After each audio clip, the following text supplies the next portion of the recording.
Good afternoon, Urja ji. Thank you so much for agreeing to be part of our project. The date today is the 14th of March 2020. Seeing that you have established yourself as a leading Kathak dance choreographer, performer, teacher here in Grant, we're very keen to know a bit more about you and your work.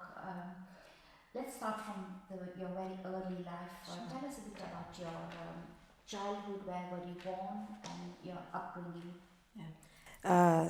First of all, thank you for inviting me. My birth was in Ahmedabad, Gujarat, and it was ages back. I started learning dance from my Guru Kumudini Lakhia at the age of 6, and I was with her for majority of my life till I was 27, and then I got married and I came here, and that's how my association with dance has started.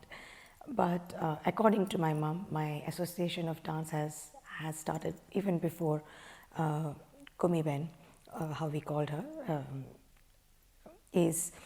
I used to go to Bharatanatyam classes when I was 4 years old, and I used to not enjoy apparently, and I used to kind of be very naughty in the class. But I used to keep on dancing at home, so she didn't know what to do, and she herself is a Bharatanatyam dancer, so for her to kind of put me into Bharatanatyam was a natural process. And then she kind of, someone suggested her that, why don't you put her in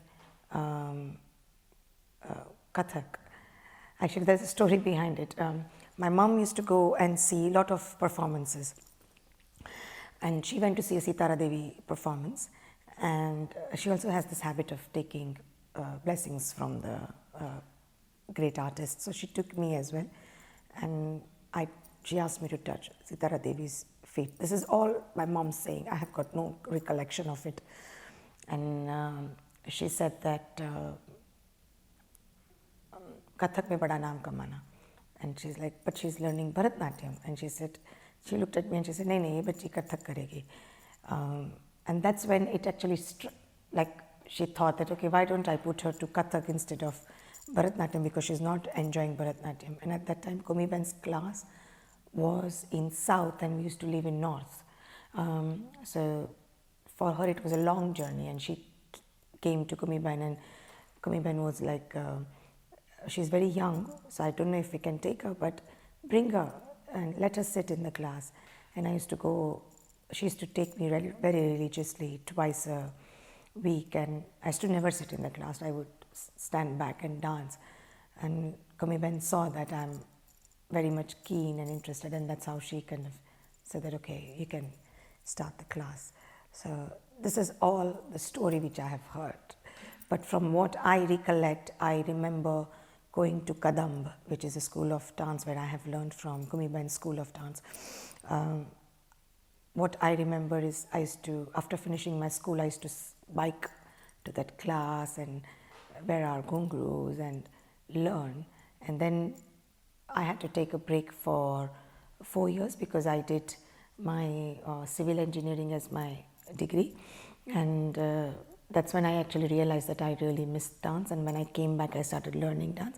So I used to go in the morning to a dance class, and then because I had taken this 4 years break, Kumi Ben asked me to start pretty much from zero. And then every week she would see that, no, I do remember something, and she would kind of put me into the next class, and finally she said, okay, you can come on to this kind of intermediate level class. And I used to go there thrice a week in the morning, and then one day she, so I had, Pagrav Dance Company was a folk company back in India, and it was actually established by my mom in 83, 84. And then I started in 97. So I invited Kumi Ben to become the chief guest for the show, and after seeing the show, very next day she called me in the office and she said, so what do you do during the daytime? And I said, I'm working in this firm. She said, but you are here thrice a week or pretty much sometimes every day. And she was like, but I said to her that I have actually put a condition that you have to let me go for 2 hours.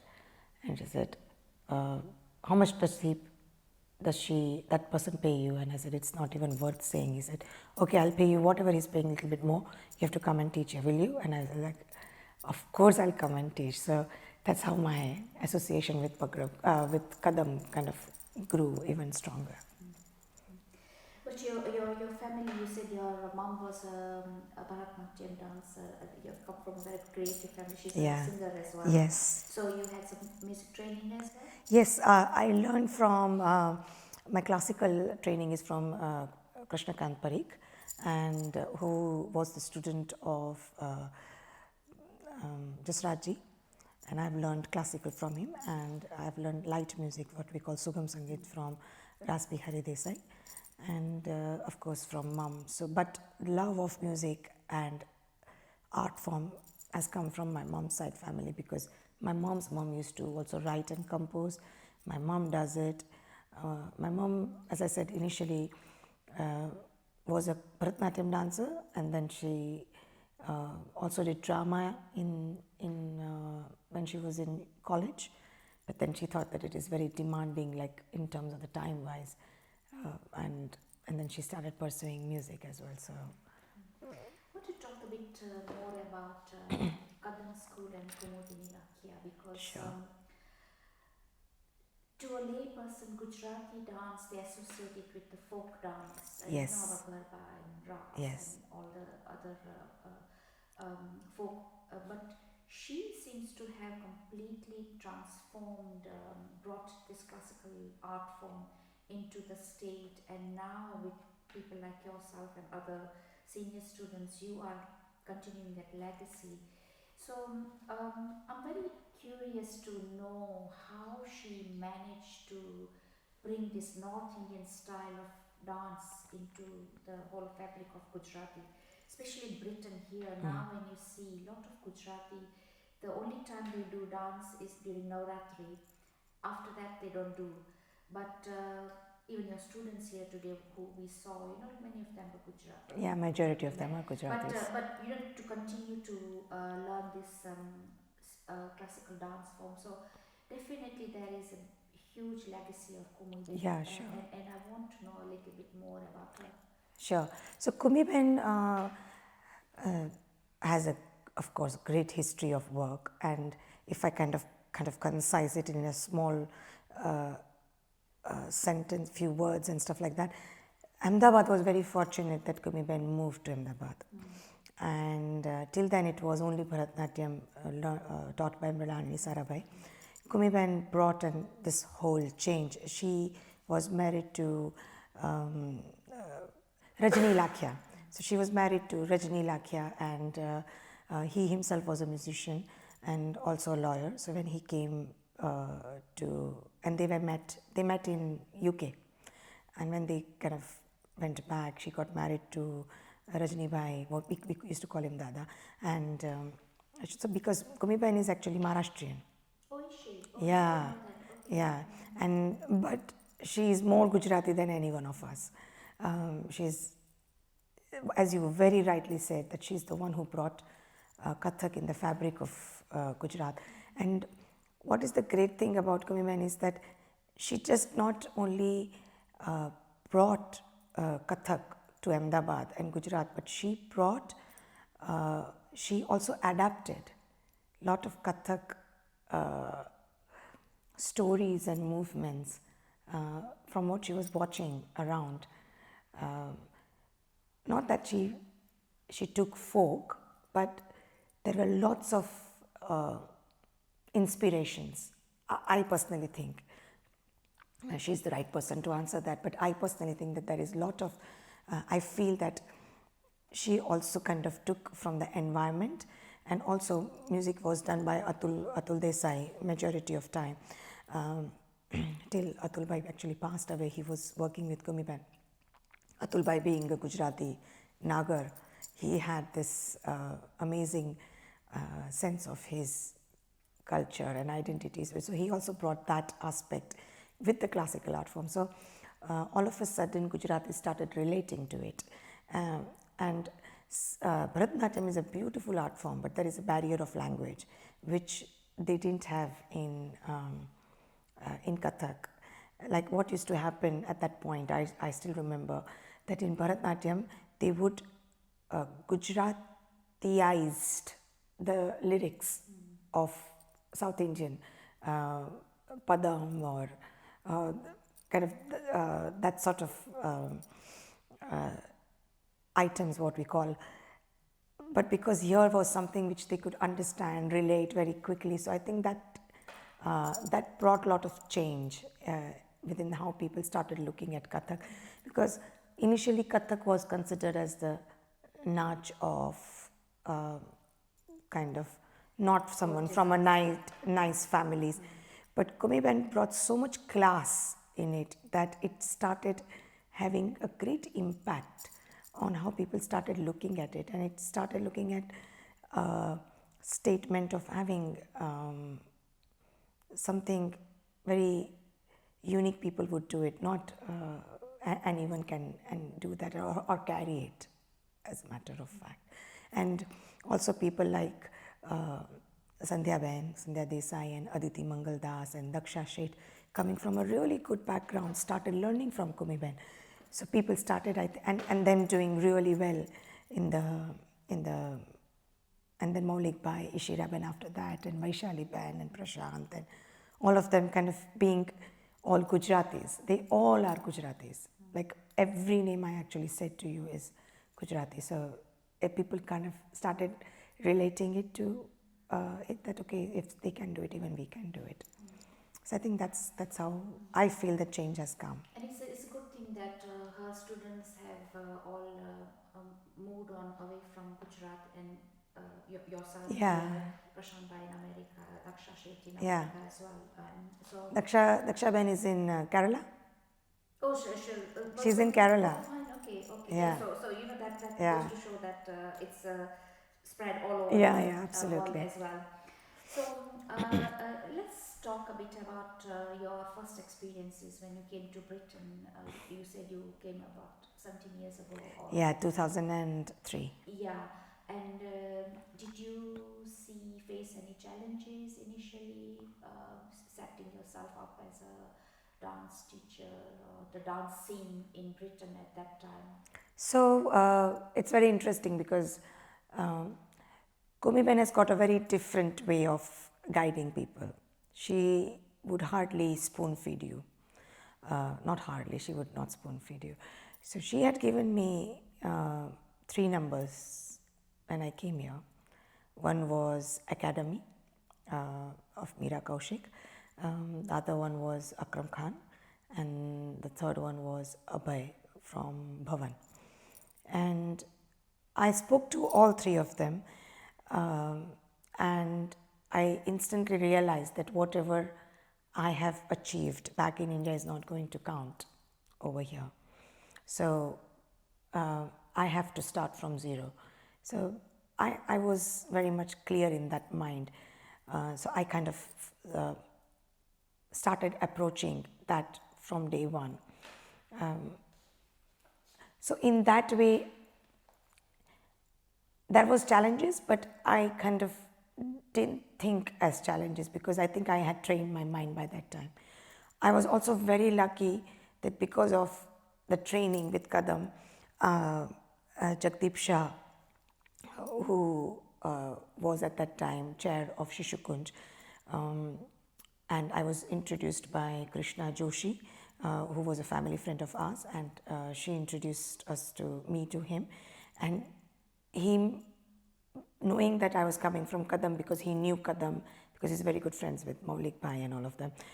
So he knew that I'm coming from Kadamb, so even without having any doubts, he started giving me, asked me to start teaching in Shishukunj.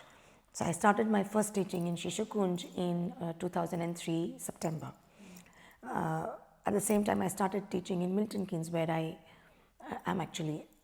that's where I actually live. So it's funny that even though I live in Milton Keynes, my majority of my student base is here in north of London. It's because I've always taught here. And I think 80% of my parents don't know that I actually don't physically live here, because it's just, every time I'm just here, all the time I'm here, and now I have this space which is also here. So it has just happened that I'm in this part of space. But I started teaching here. I had to work very hard to see. Also, there is a myth that Gujaratis are not committed when it comes to classical art. So I had to really break that. Like, I had to really tell them that you're absolutely wrong, because they always think that South Indians, Bengalis, these are the only two people who will work very hard when it comes to classical art form. Yeah, so that was a tough one.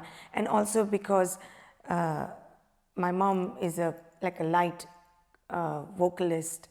That also, like, people, I don't know why, just because they know that someone is, like, she's 100 times more rooted into classical, just because she's not singing classical or performing classical doesn't mean that she doesn't have the knowledge or anything. So that perception which people have is very difficult for us to kind of break, and that was the toughest part I thought I have.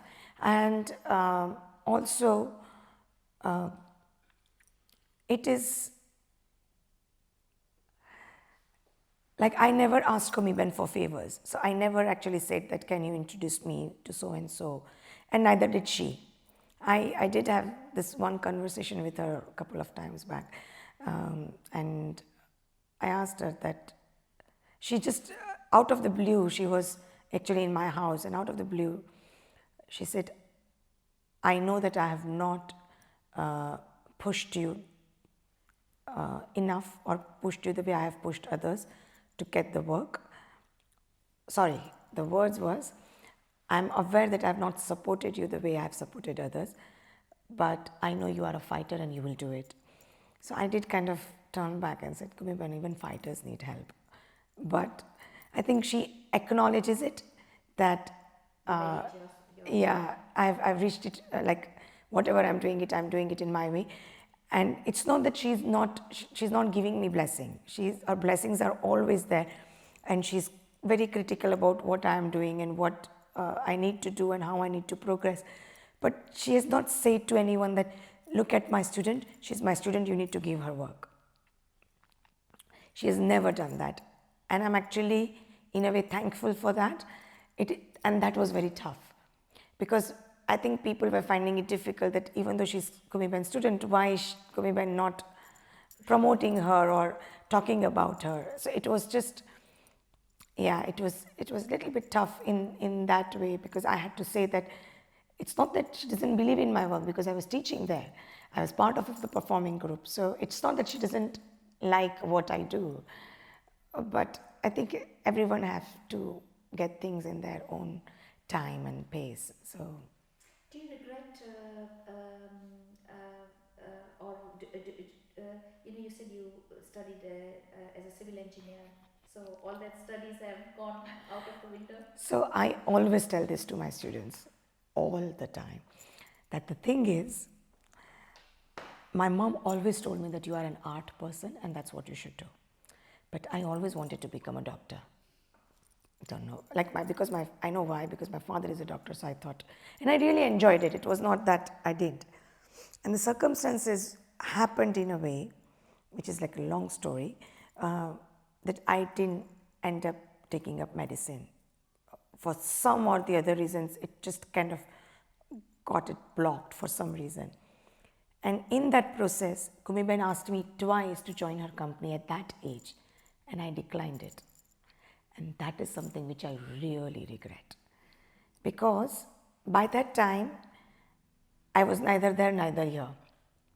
And then I was like, okay, I need to study something.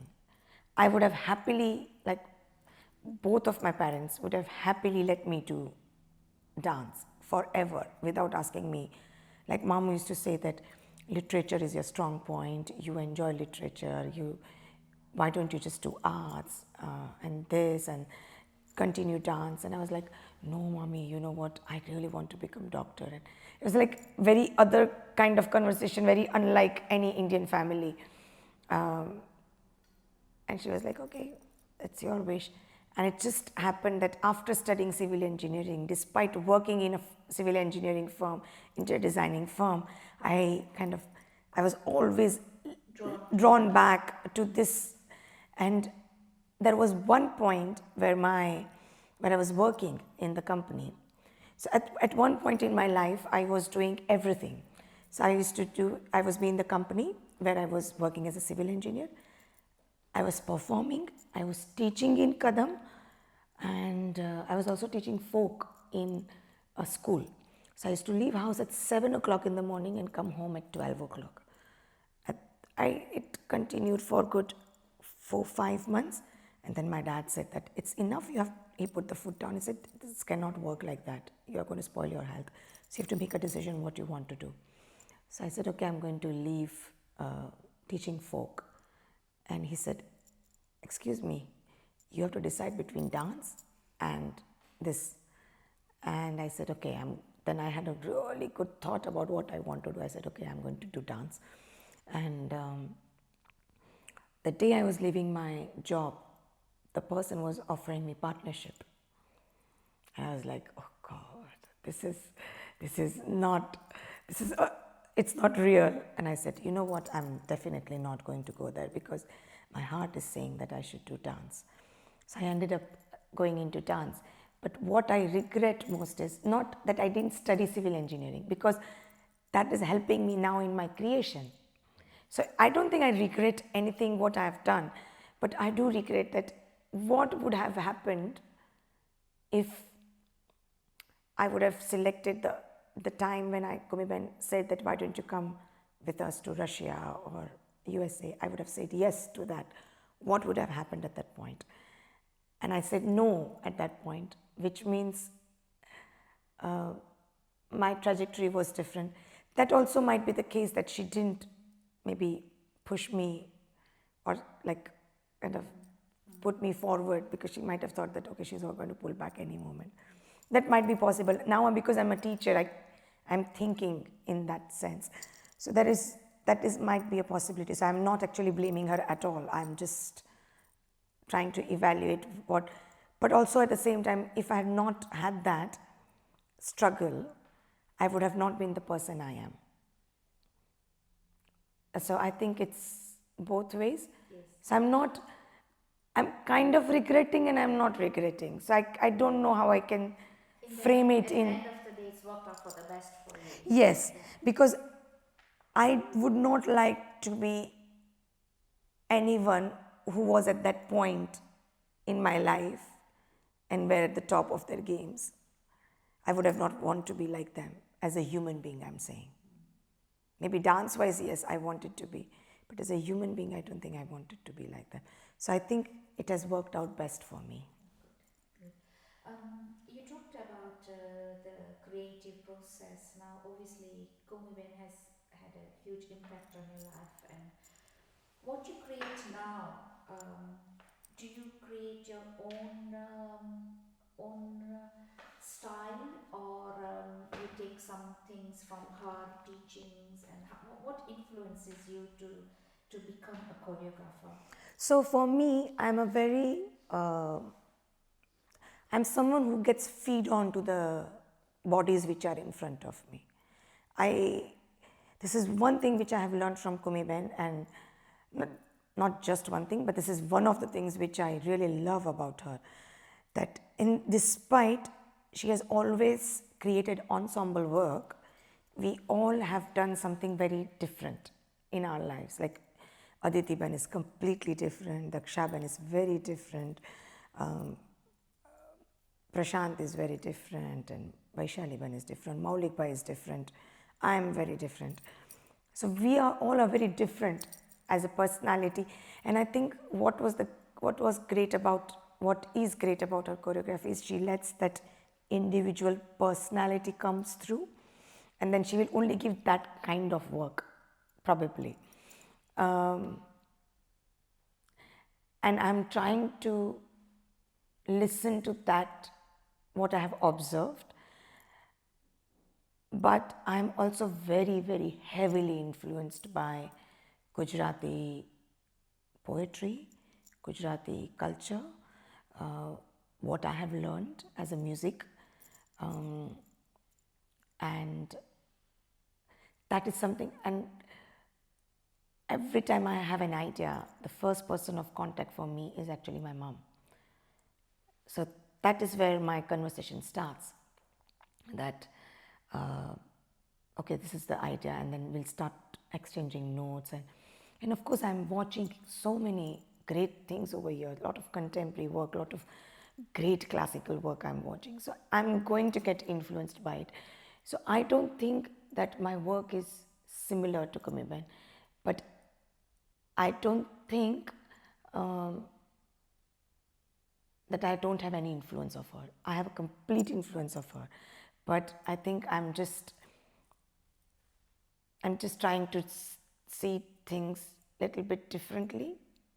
Different influences. Yeah. And you talked about your interest in poetry, and Yeah. that is what got you to do this Yeah. new project, Yes. Startup Practice. Yes. So let's talk a bit about that. Yeah.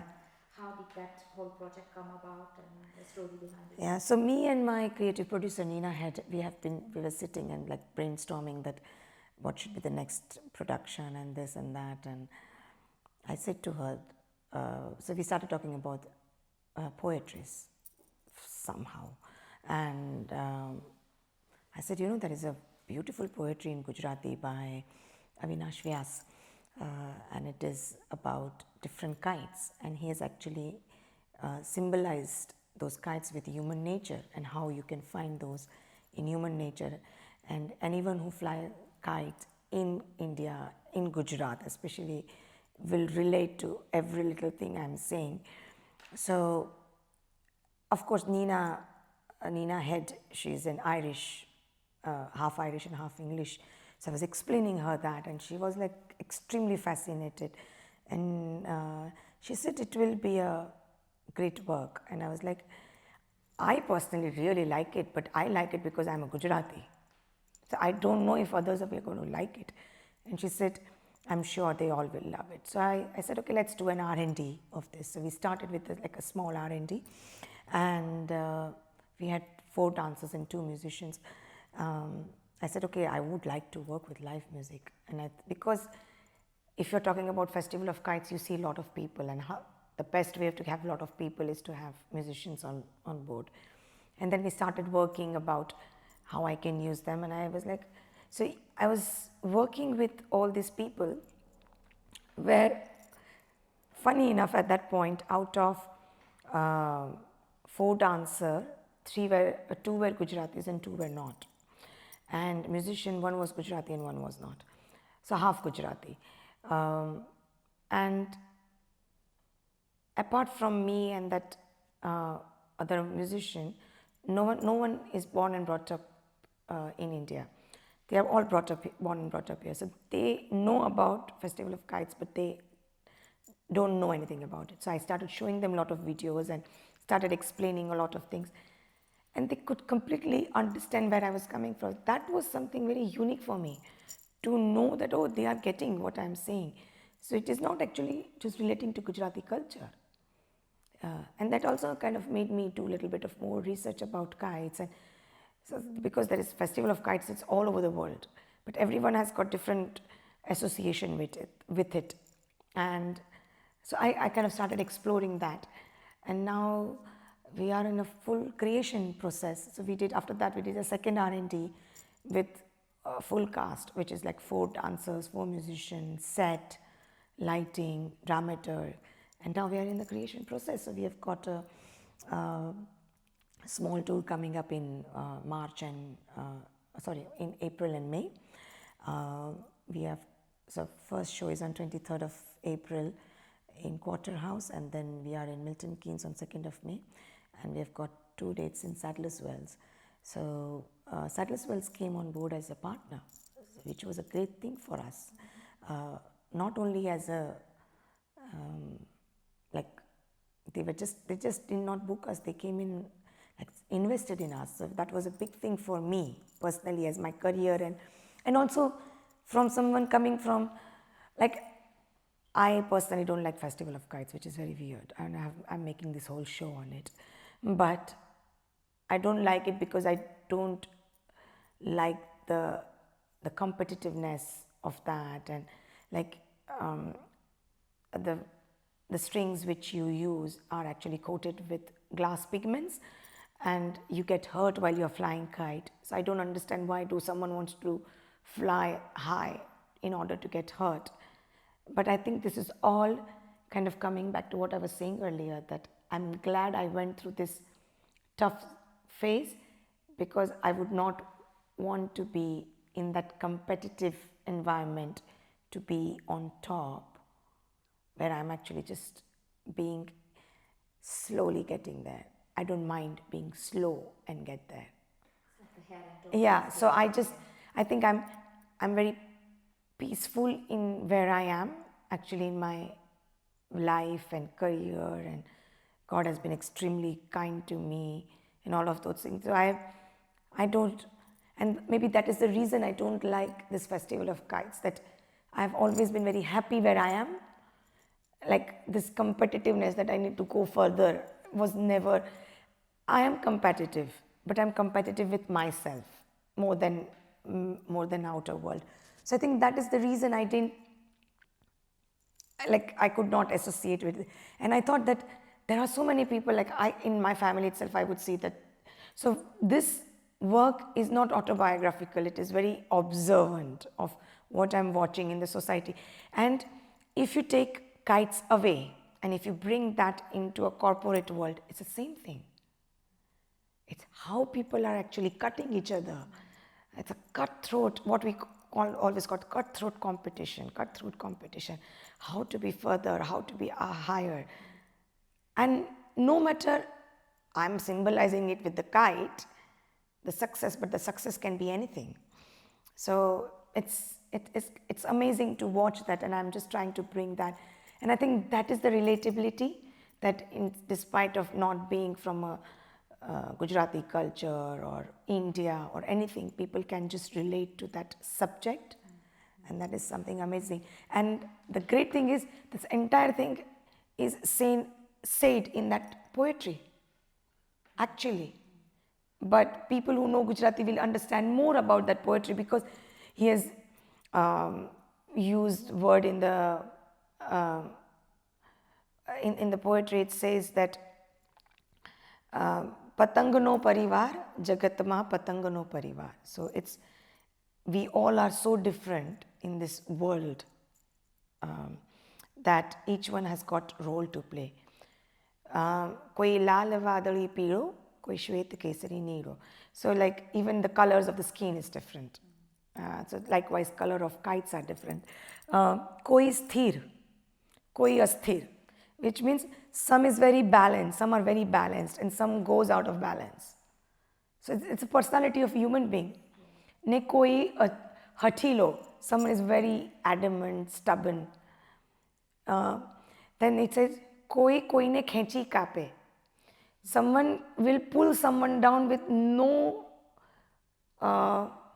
courtesy. Koi khenche, koi na tape. So someone will take advantage of someone else's situation. So it is so, like, Avinash Vyas, people who know Gujarati and Gujarati poetry will know that he is such a prominent name. And it is such a beautiful poetry, talking about such complex personalities we observe in life, and he has just related it with the kites. So, and then again, I'm trying to put this layer of the social economical class, where I also feel that some are privileged to fly a kite from terrace, and some are underprivileged to fly a kite from ground. So people who are flying from terrace will fly higher than this one in the same amount of time. I heard like a very great interview about this so-called entire privilege thing, about people getting born in a privileged family are getting more chances. And a struggling actor said that our privilege starts where your privileges actually end. You have become successful, that's where our privilege starts. So it's amazing that it is there in the society. Forget about kites, but it's there in the society. So that is something I've tried to achieve in this production. So it's a very good way of making people aware of not only dance form but the Gujarati literature, Absolutely. and all the socio-economic. So Yeah, it's yeah. a wonderful concept. I Yeah. absolutely Thank you. loved it, and I'm really looking forward. And Gujarati literature is actually considered the greatest literature after Urdu. The fact that a place like Sadler's Wells got on board with your work, that's a huge achievement Yeah. for any dance teacher. And I'm sure it will take you to the next level of your in your career. Thank you. Definitely. So we wish you all the very best. Thank you. I think you got involved with the BBC Young Dancers Yes. competition as well. Now that again is another achievement. So tell us a bit about it. Sure.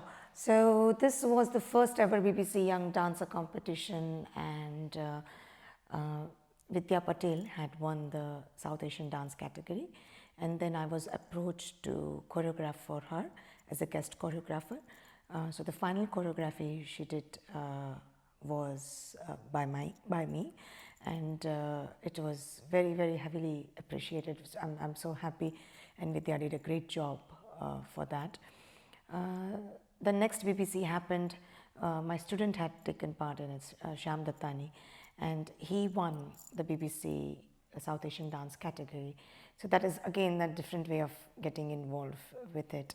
And last time it happened, I was mentoring the South Asian dancers, Kathak strand, to kind of see how they can bring the best out of their pieces when they are performing in their finals. So yeah, it has been a great experience working with them. It's amazing to see a great enthusiasm in the young dancers.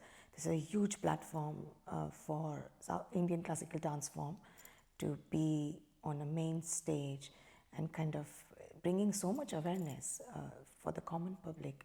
So no longer people are just associating Indian, especially Kathak, I would say, with Bollywood songs. They know that it has got much more history to it, and than that, so which is great. Can I just follow up? Because when I was filming before, I was interested in the music you are. How important is the music supporting your dance? Yeah, because I have learned music, I am extremely musically inclined. So for me, that plays a huge part in a production or in any work, or even if I'm creating. So I've never, that is again something I think instilled by Kumiben, is never work with a low standard work. So this is something which has stayed with me, and like I would always like to work with good quality music. So I work a lot with Alap Desai and Ashit Desai.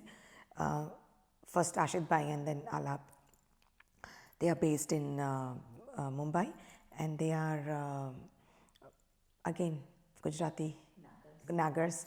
Same as they are actually family friends of ours, and maybe a distant relative as well. I'm not too sure about that, but it's like a family for us, and I've been working with them for a really long time. And now again, there are such great musicians over here that I'm fortunate to have these people in my production, people whom I'm working with. But I do incline to work with really good quality music rather than, and even if I'm working with, even say suppose if I'm creating a exam piece for my students, I will never ever sit in the house, do the recording. I'll always go to professional level, even if it costs me, I will not care. I must have put so much money from my pocket for these kind of things, but I would do it because if I don't enjoy listening to this, how are kids going to enjoy and dance to it? they also have to enjoy. So that plays a huge part for me, really a huge part for me. Can you describe what you say with the quality music? What does it mean? So I like to work with a composer who has got a great understanding of dance. With Ashit Bhai, he has worked with great masters like Durga Lal ji, Birju Maharaj ji, and he has worked with Pratima Bedi. So he's got a great understanding of, he has worked with Ravi Shankar ji. So he has got a great understanding of dance and how dance and music goes together. So it is very easy to work with him. With Alap, he is a trained tabla player. He has learned from Appaji. So again, he is bringing a different flavor from what Ashit Bhai has been bringing. So it is similar, but it is different because he is an artist of a new generation. So he's going to think differently. But what I also like is, and this is a constant fight with all my music directors, because today is a world of having heavy music. Like we need to have fill up every little section, even breathing with the music. And I always tell them, I want 3 musicians, I want 4 musicians. And they're like, you are a very poor producer when it comes to music. And I tell them, it's not because of poor, it is because the rawness of the sound comes out only when there is a minimum. And Alap, if I talk about Alap, he's such a great composer. He is so talented and he's so, his music is so good. Why to get it dilute with over instrumentalization? So I'm sure he will disagree to me because he does, but I like the rawness of the music more than anything. But as I said, the understanding of how to use music in dance is very important for me. Like for Kattam Katti, I don't have a composer. The musicians are themselves creating music, and a lot of times even they feel that, oh, we are stuck. Even sometimes I feel that we are stuck. Oh God, I should have had a composer here. But then no, they are the one who are in the room with us. So sometimes they are responding. Sometimes I tell them, okay, you go in that room and create something, whatever. Okay, you are doing in this rag. Why don't you change the rag? Okay, why don't you do this there? Why don't you do that? So then I also kind of do arrangement. Okay, why don't you play this section and you play this section? Okay, when he's playing, why don't you do this in a chords? Because I know music, I can maybe suggest it. Like when I created a solo evening of work for Shyam, there were 3 pieces which was composed by Alap, but Alap was not here. So I told Alap that just give me the raw version of it, just give me the what we call malkhu, the structure of it, and then I'll do rest. And he created the structure for me, and then I said, okay, I want flute here, I want mridangam here, I want this, and I kind of bifurcated it. And I was very happy with myself that, and again that goes to the training of learning music or listening. Like we always have music on in our house over here and in India. Like that's all I know.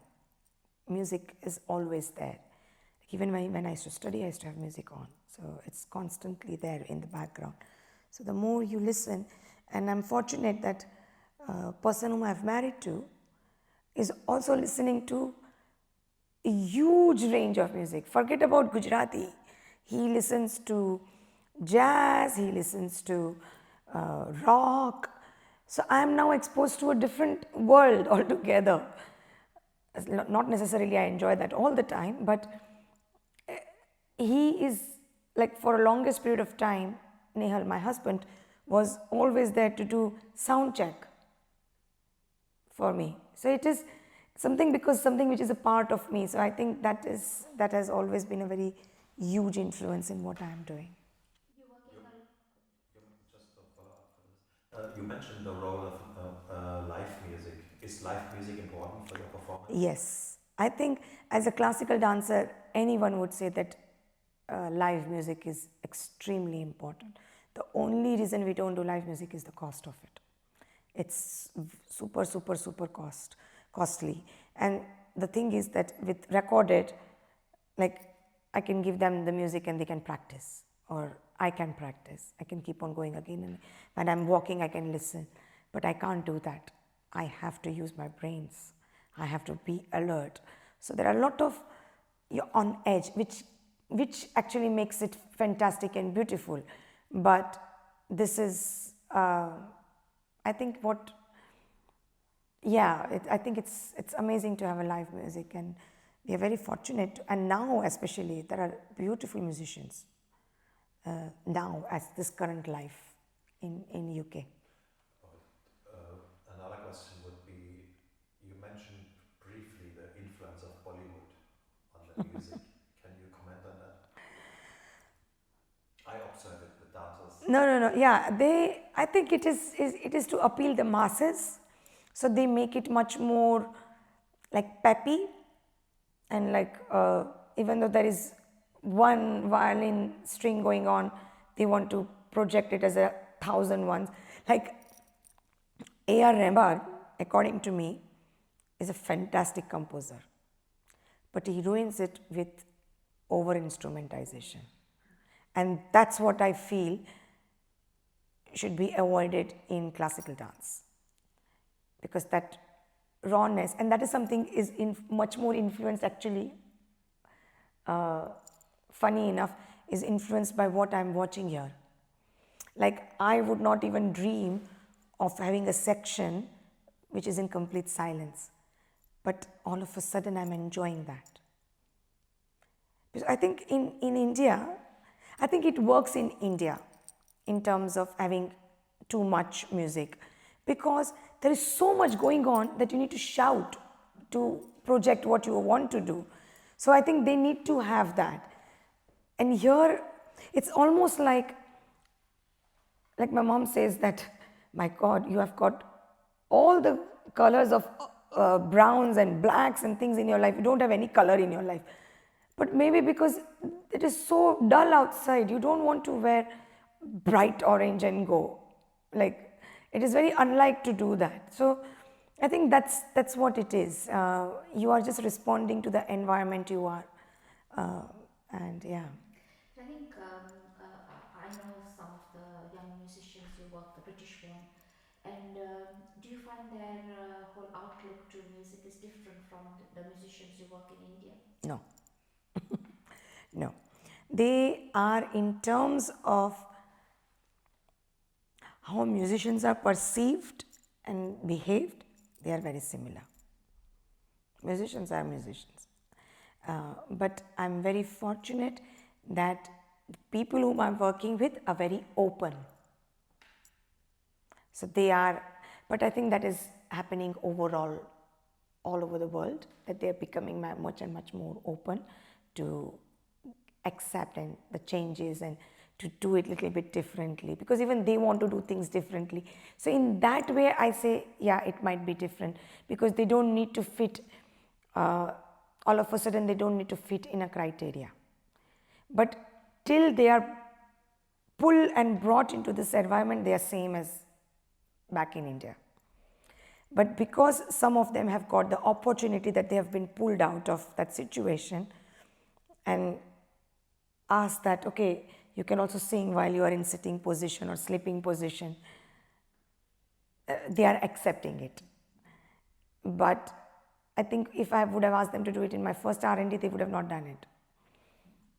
I think it's like that, because they are seeing that, okay, there is a possibility to stretch, there is a possibility to push. They are trying, they are doing it likewise. I want to talk a bit about your career path as a dance teacher, because it seems like your focus is very much on individual students and you mold them according to their abilities and whatever. So I'm sure you have a variety of students, some who would want to pursue a professional career, some who might be coming to you as a hobby. So how do you bring the best out of a student? Yeah, so for me, every time anyone comes to my class, even the youngest one, I always ask them that why are you here? Please don't be here if your parents are pushing you. I'll speak to them. Please don't come. I beg you. So I do kind of ask them what they want to achieve out of the classes, and I just kind of respond to it. Signpost them wherever possible. Wherever there is an opportunity, I kind of give them, share my experiences with them. I've got few students who were not even thinking of taking dance seriously and have started taking up as a career. So more and more students are kind of doing that. So I feel very happy about it. And I think that is because they are seeing a future in it. I think as a teacher, we have to show them a path. And I think that is something which is extremely lacking in this country, is the infrastructure for next generation of dancers. And I am really interested and passionate about kind of showing that pathway to them, that okay, if I do this, I can do that. If I want to become teacher, I need to do da da da da da. If I want to become a performer, I need to do da da da da da. If I want to become a choreographer, I need to do this. So it is just kind of giving them this opportunities to understand and just be very open with them. I am extremely aware of not doing things which I have not liked in past, either observing people doing it, teachers doing it to others, or kind of hearing the stories of it. So I'm very much aware of that, and I make sure that I don't do that. I try to be extremely fair, and I'm very, very, very lucky that the classes I have, all classes, not just senior, but especially senior classes, because when I say senior, not in the age, but their experience, I'm talking performing group, I mean, that they are competitive, but there is no cutthroat competition. It's like, let's go together. Like, you don't know it, okay, I'll also explain you. And that is it's a very healthy competition, and I'm very happy about that. And I think that is also mainly because I make a very conscious effort of not favoring anyone, and kind of really giving them that individual attention they need.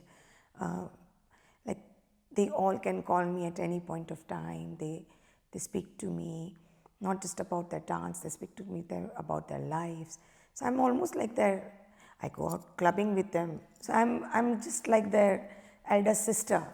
Like, the first time I actually went to club with these people ever in my life, actually, not with just these people, ever in my life, was with these people,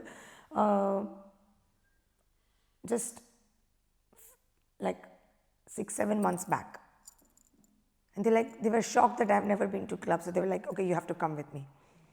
So it's like that. So that is a relationship I have with them. So which is very great. Which we observed. We were talking about it when we went out for tea. We were saying that she seems to have a good rapport with her students who treat her as equal. Yeah. And that came through straight away in that 5 minute of our observation of your class. So that was very good. But I just want to ask you one question. Aspiring young choreographers. Yeah.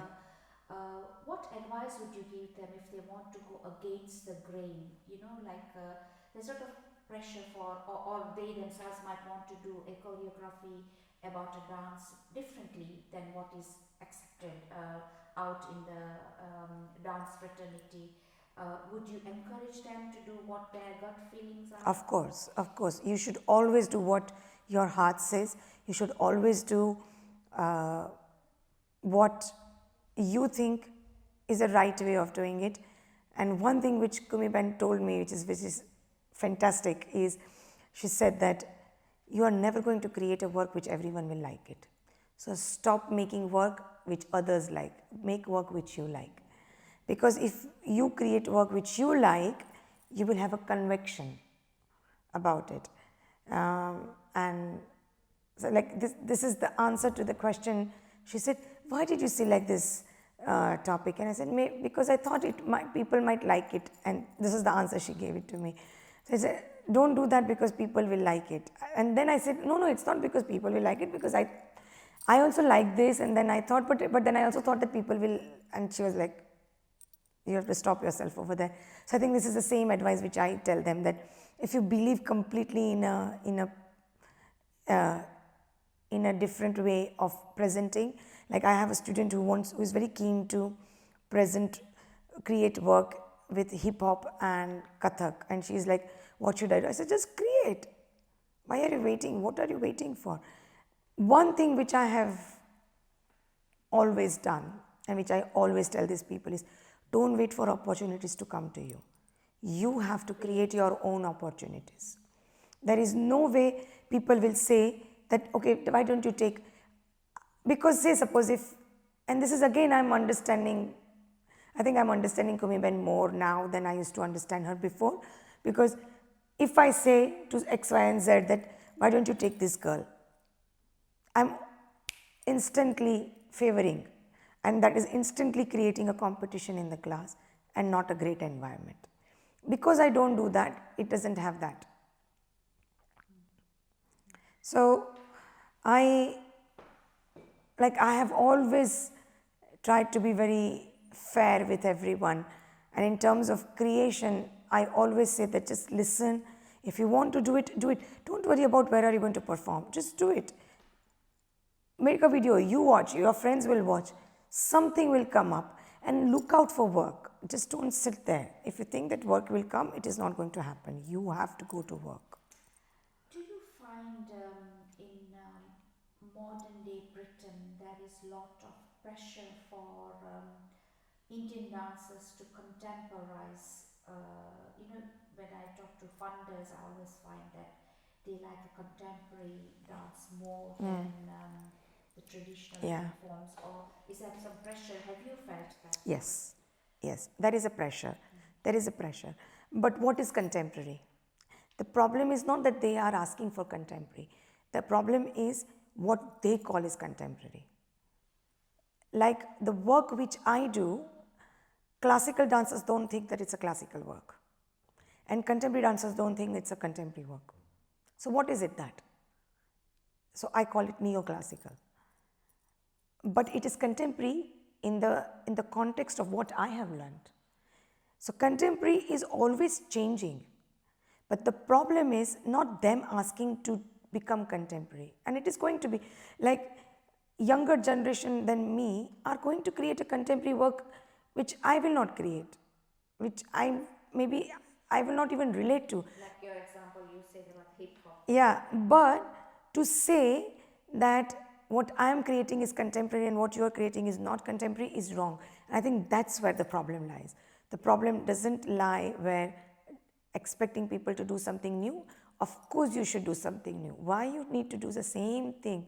Like even when I teach people Panihari ki gat, like fetching water from the river, who does it in India anymore? No one. They all switch on the taps. There is no relatability. But you have to teach them, because you need to teach them the boundaries. Then you ask them to break the boundaries. But you need to teach them the boundaries.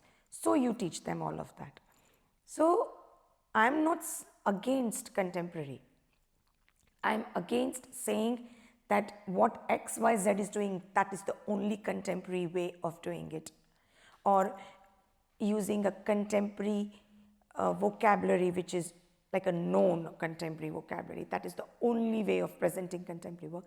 That is what I don't agree to. Do you feel it has diluted the traditional art form?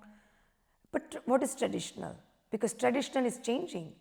What Kumiben taught us was not how she was taught.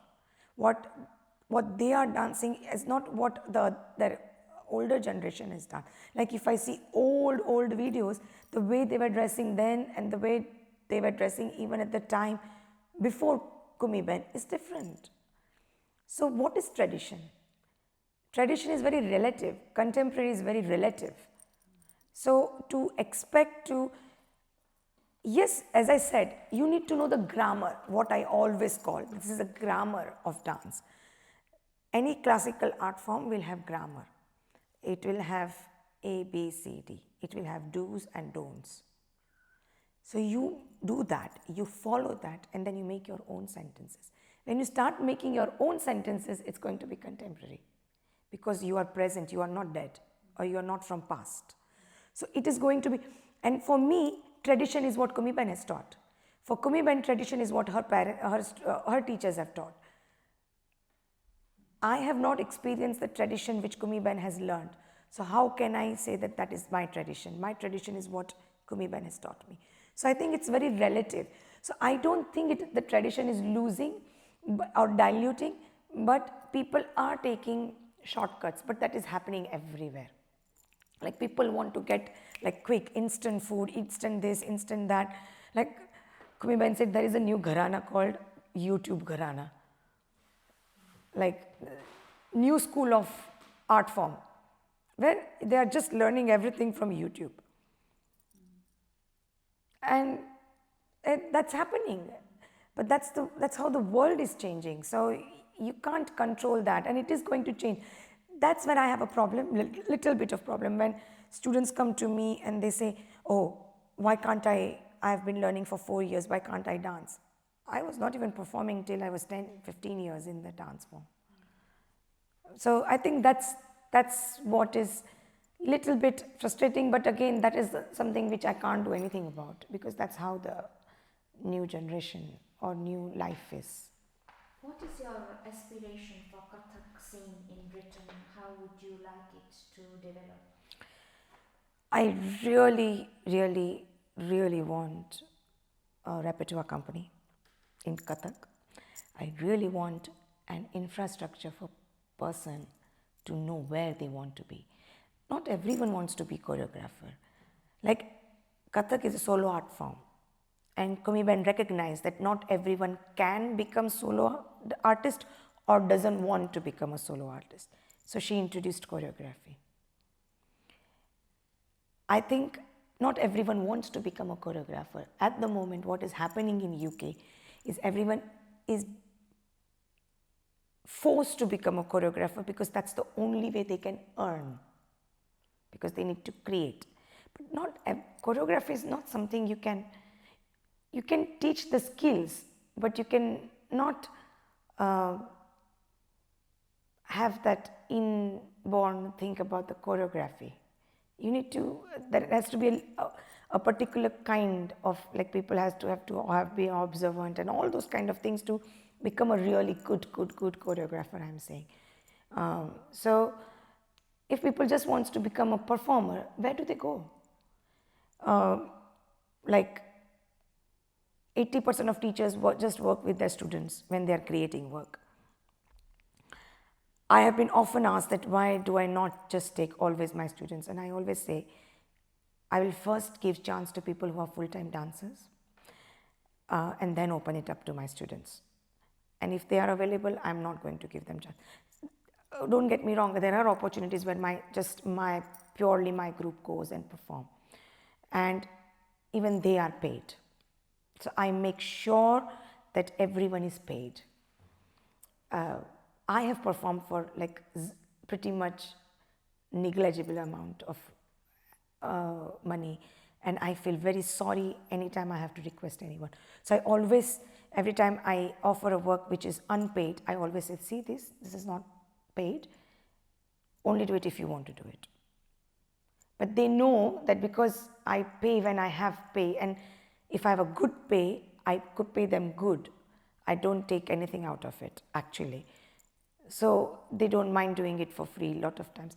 So I think a lot of teachers also maybe don't like that I do this, because then it puts them into a complicated issue. And I'm no one to judge that, and I don't want to judge that. But I feel that it is my responsibility as a teacher to show a path to a student if they want to. Because if, say for example, I say to your daughter that, oh, you have got a great future in dance, you should take up dance. And she's like, yes. But as a parent, you come and say, but she is going to earn 40,000 pounds a year. Is she going to, how much is she going to earn in dance? And I would say, no, she will not earn. I will be honest. So first thing when they say that I want to take up as a career, first thing I say is learn to live in minimum and be happy. Then art is for you. Don't think that things are going to come very easily. So you need to be working super hard. Like I was telling just today morning that my days have been extremely long because I'm doing rehearsal whole day here.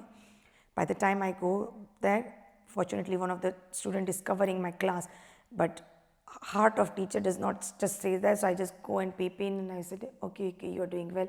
Okay, you know what, you should do this. Go inside the kitchen, do the cooking, because I'm a mother. So do that. Between while it's cooking, I just go and peep in again in the studio. What is happening? I've got a teacher covering my class. I don't need to be there, but I'm still there. I just can't help it. Come back, feed them. After everyone has gone to sleep at 10 o'clock, I start doing my admin. I sleep at 1 o'clock. Next day morning, 6 o'clock, I'm up. Because I have a child who needs to go to school, I need to feed them. So it is around the clock and it doesn't end. It doesn't end Monday to Friday. So are you happy with that life? Are you going to be happy with that? Then you do it. Because I genuinely believe that you should only work if it is dance or art or a job, that when you get up in the morning, you don't think, oh, I have to get up and do this. You should not feel that. The moment you do that, you should stop that. And I'm very clear about it that I will do that. The moment I will feel that, oh, I can't do this, I'll stop. Because I don't want to bore people who are investing their time and money coming to me. It's not right. I am feeling I'm responsible for them. They are coming there for some service. Even if they're going for a performance, I have to be well prepared to do a performance. I just can't go and land up on stage and do any shabby performance. So I think that is one thing which I always say, and I hope that I'm able to provide that framework, and I can see it slowly happening. So I'm really happy. Like I always wanted to have a space where I can tell my students to come and practice if they've got a performance. And by God's grace, I've got this space. And it's amazing to have it. These people, like before my class finishes at 5, we have to finish at 10 to 5 to leave at 5. I was actually paying half an hour more so that we can finish at 5 and they can take half an hour to get out. Here, instead of 5, it is even happening 5:30. There is no one to stop us, which is great. I had that privilege when I was learning. Like I remember every time I wanted to practice, I was just given the keys and she was saying, just go and practice. Unfortunately, I can't do so much because there are different pressures about that.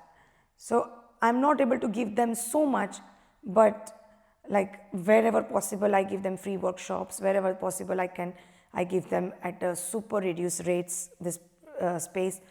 And this space, I hire it out to other teachers, but I give 5% discount to South Asian artists because I want to create this as a hub of South Asian dance. So I'm able to provide that is a very happy place to be in. And I just hope that I'm able to even further provide, like have this repertoire company which I'm saying, where all dancers are full-time paid dancers. Despite them having a performance, not having a performance. They are here morning to evening practicing like a 9 to 5 job and going home. Means you're also encouraging them. Yeah. To stay to the dance. Yes, and it will encourage parents to see that there is a future in dance. Otherwise, like, how can I convince a parent that, you know what, your child is going to star, but let her do dance because she's exceptional. I can't do that.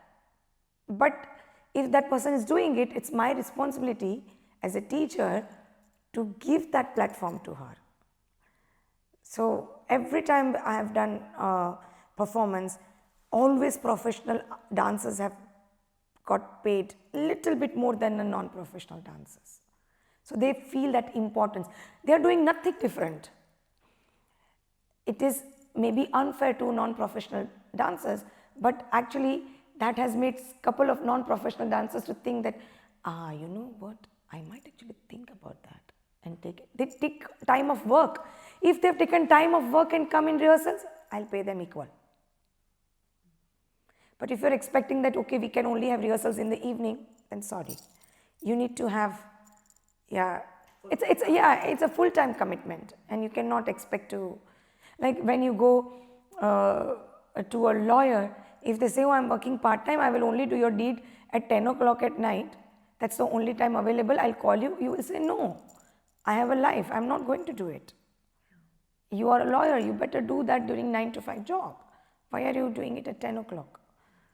So then that becomes a motivation. So that's a change which we have seen, as we were talking earlier, that Gujaratis don't see dance as a worthy career, they are more into business and all of that, but now these days we are seeing lots of them coming into this. How do you is there a difference nowadays? Is it changing, this attitude? No. A little bit? It's not Gujaratis, it's everywhere. So I will not pinpoint to Gujaratis changing their attitude. I think that's the perception that Gujaratis are more into earning money is wrong. That's what I'm saying. But the perception that you can earn more out of dance, I would say it is changing 1% or maybe 0.1%.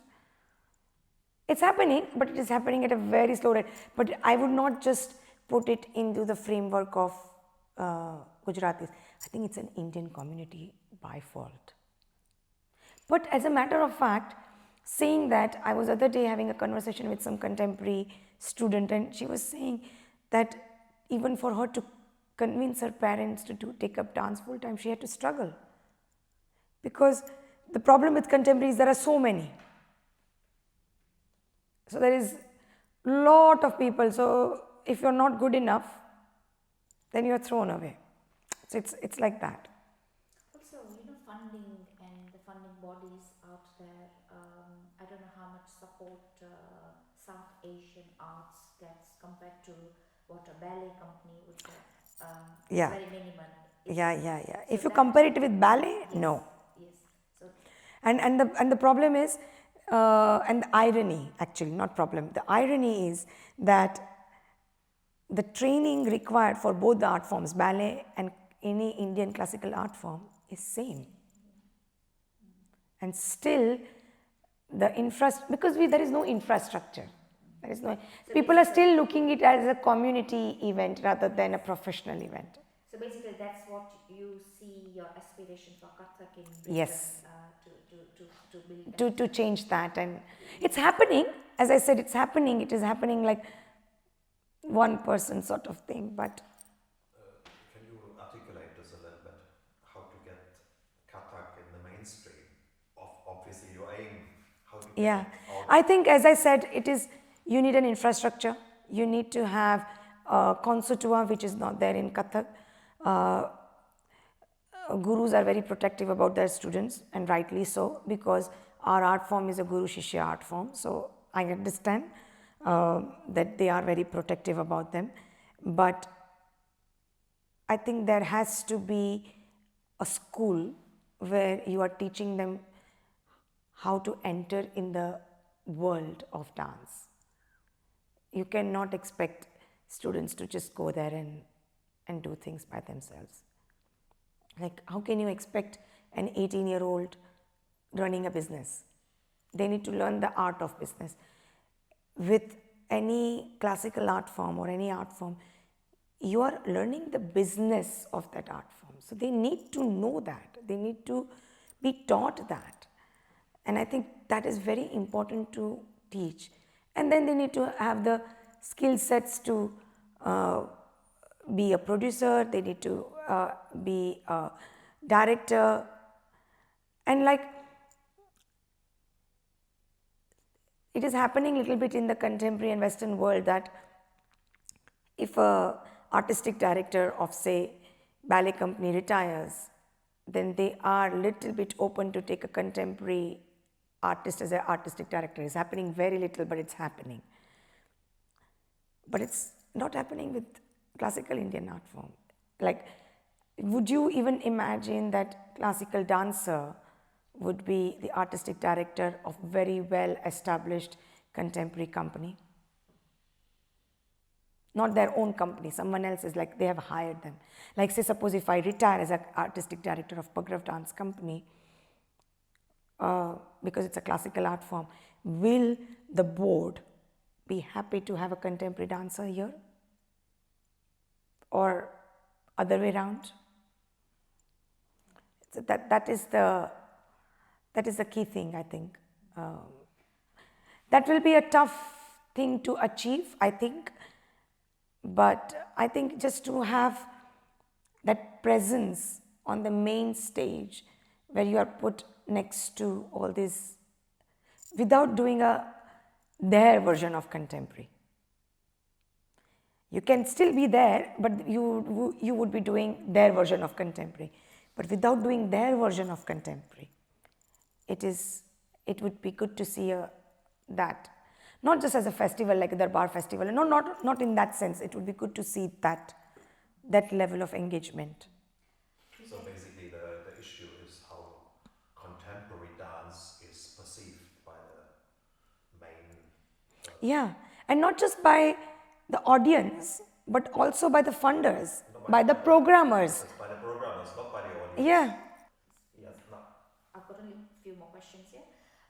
You've collaborated with numerous dancers and musicians. Is there anybody top in your list with whom you'd like to work again? Wow. I've really enjoyed working with all of them, so I don't mind working with all of them again. All my work have always been extremely like, a lot of time I think that we are just doing too much of fun and not creating work, but when work is created, like, we do create a nice work. So I don't have any one particular one, but of course as musically I keep on going back to Alap a lot, because I feel as if he's the most one when it comes to giving a bit of more challenge in the way I choreograph, because it's extremely full on. It's also very challenging to work with him because I feel like he's very strong personality, so he would like protest a lot of things which I say, and then we come to an agreement and all of that. So of course he's someone whom I really enjoy working with. The distance between me and him, because he lives in Mumbai and I live here, does not allow me much to do so, but yeah. One second.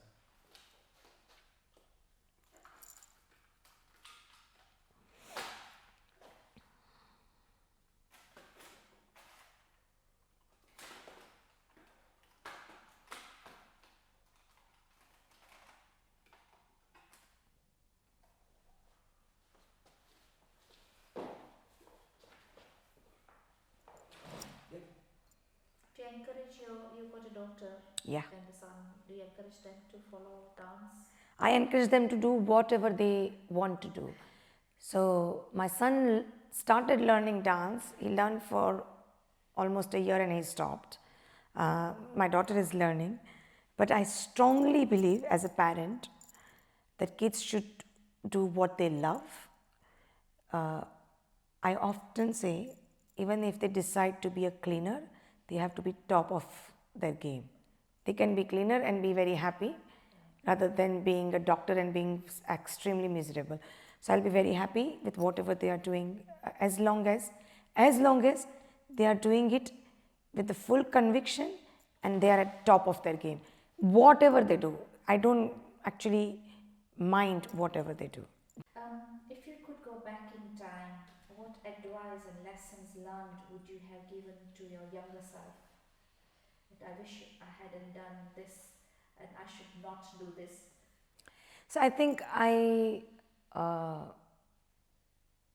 would have actually accepted those opportunities which was offered to me. That is one thing I do feel I should have listened to my mom at that point and take up arts. I think my life would have been a very different one if that was the one. Not that I'm actually regretting anything what I've gone through. And yeah, that's one thing I would have loved to do it, just for that experience of being in that performing group, because I came in performing group at a very later stage of my life, which would have started much earlier. But I think the trajectory, it has been a different trajectory to Yeah. other professionals. But you seem to have now reached the peak of your career.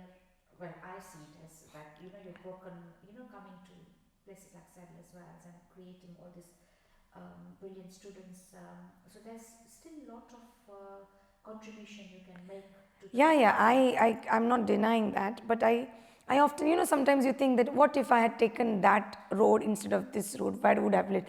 That's all I'm thinking. I'm not thinking that as I said, I'm actually at this particular time in my life, I'm in a very happy place, a very content place. So I have no as such regrets. But if you ask me that what would you have done, I would have done that. I don't know. I would have been a very nasty person at the end of it, very selfish or whatever it is, would have made me that. I don't know. No, as I said, as an advice to myself, I think that advice even I would give to myself even now, which is very difficult, is to speak less. I would really give this advice to my younger self, to speak less, because I have been misunderstood 1,000 times for speaking much more than what I am required to. So that is one advice I would give to my younger self, not even then, even my older self now, which I don't know, it's too late to kind of get into that. I say blah, blah, blah, everything that comes to my mind. Just one last question. A lot of classical dancers, I know of a lot of dancers who are very versatile in Kathak style, but they also do Bharatanatyam as well, and they've trained or they have in their career. Do you like to mix the two styles, or you are not? You just say that no, if you do Kathak, you have to do Kathak. No, I'm not like that. I actually say to students that you should go and try everything. Go and try as much as you can, whatever you want to. It is just going to enhance your presentation. So I'm purist. Like if in my mind I'm going to go and see a Kathak performance, I would not like to see a Bhangra there. So in that way, I'm a little bit purist. But as long as that Bhangra has a context in what I'm seeing, I don't mind seeing Bhangra. That's what it is. I think for me, context plays a huge and relevance plays a huge importance in whatever you are doing. There has to be a meaning for what you are doing. There has to be a relevance of what you are doing. You cannot just do things for the sake of doing it. There has to be purpose. There has to be a purpose of what doing it. So, yeah. Any message, any vision you have, anything what you want to say? I'm really thankful to my parents, my teachers, my guru, my family, my husband, my kids, for supporting me so much that I've been able to achieve whatever little I have achieved in my life. Like you are saying that I have reached my peak, I don't think I have even reached halfway. I really want to do so much, but at the same time I'm in an extremely satisfying position, and I just pray that I'm always been given these blessings to be happy in whatever I get. Like we say it in Gujarati, je thai sara mate thai, and that which means whatever happens for good, and that has been my policy always, and I just hope that remains the policy forever. And that's all I can think about at the moment. And for younger generation, I just want them to keep on working hard, believe in themselves, keep on